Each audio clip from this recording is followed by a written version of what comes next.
ایک رومی بغداد آیا۔ اس نے وہاں کے حاکم سے کہا کہ میرے 3 سوالات ہیں، لیکن دنیا میں کوئی مسلمان ایسا نہیں جو میرے سوالات کے جواب دے سکے۔ لیکن اگر آپ کی سلطنت میں کوئی ایسا آدمی ہو جو میرے ان سوالوں کے جواب دے سکے تو اسے بلائیں۔ حاکم کو اس کی بات سن کر بہت غصہ آیا، لیکن وہ خاموش رہا اور حاکم نے اعلان کر دیا۔ سارے علماء جمع ہوئے۔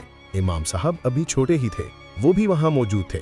رومی ایک اونچی سی جگہ پر جسے ممبر کہتے ہیں چڑھ گیا اور اس نے 3 سوالات کیے۔ سوالات یہ تھے کہ پہلا یہ بتاؤ کہ خدا اس وقت کیا کر رہا ہے، دوسرا یہ بتاؤ کہ خدا کا رخ کدھر ہے، اور تیسرا یہ بتاؤ کہ خدا سے پہلے کون تھا۔ اس کے سوال سن کر سب خاموش ہو گئے، سب کے چہروں کے رنگ اڑ گئے۔ کچھ دیر کے بعد امام صاحب آگے بڑھے اور فرمایا ان سوالوں کے جواب میں دوں گا، لیکن شرط یہ ہے کہ آپ ممبر سے نیچے اتر آئیں۔ وہ آدمی نیچے اتر آیا اور امام صاحب اس کی جگہ پر جا کر کھڑے ہو گئے۔ رومی نے پہلا سوال کیا، بتاؤ کہ خدا اس وقت کیا کر رہا ہے۔ تمہارے پہلے سوال کا جواب یہ ہے کہ اللہ تعالیٰ اس وقت یہ کر رہا ہے کہ اس نے تمہیں ممبر سے نیچے اتار دیا ہے اور مجھے اوپر چڑھا دیا ہے۔ رومی یہ جواب سن کر بہت حیران ہوا۔ پھر رومی نے دوسرا سوال کیا، بتاؤ خدا کا رخ کدھر ہے۔ امام صاحب نے ایک موم بتی جلائی اور رومی سے پوچھا، بتاؤ اس کی روشنی کا رخ کدھر ہے۔ رومی کہنے لگا، سب طرف ہے۔ امام صاحب نے فرمایا، اسی طرح خدا کا رخ بھی سب طرف ہے۔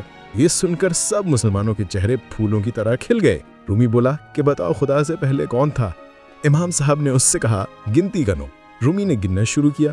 امام صاحب نے اسے روک دیا اور کہا، 1 سے پہلے گنو۔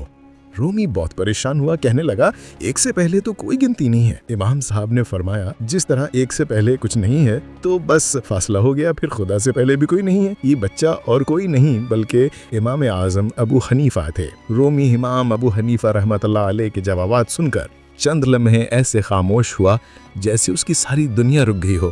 اس کے چہرے پر حیرت کی روشنی پھیل گئی۔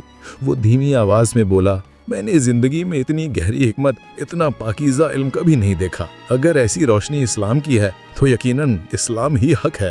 وہیں کھڑے کھڑے اس نے کلمہ پڑھا اور نور ایمان سے اس کا چہرہ جگمگا اٹھا۔ مجلس خوشی سے بھر گئی، دلوں میں سکون اتر گیا۔ امام ابو حنیفہ رحمۃ اللہ علیہ مسکرائے اور فرمایا، ہدایت اللہ کے ہاتھ میں ہے اور جب وہ چاہے دلوں میں اپنی روشنی اتار دیتا ہے۔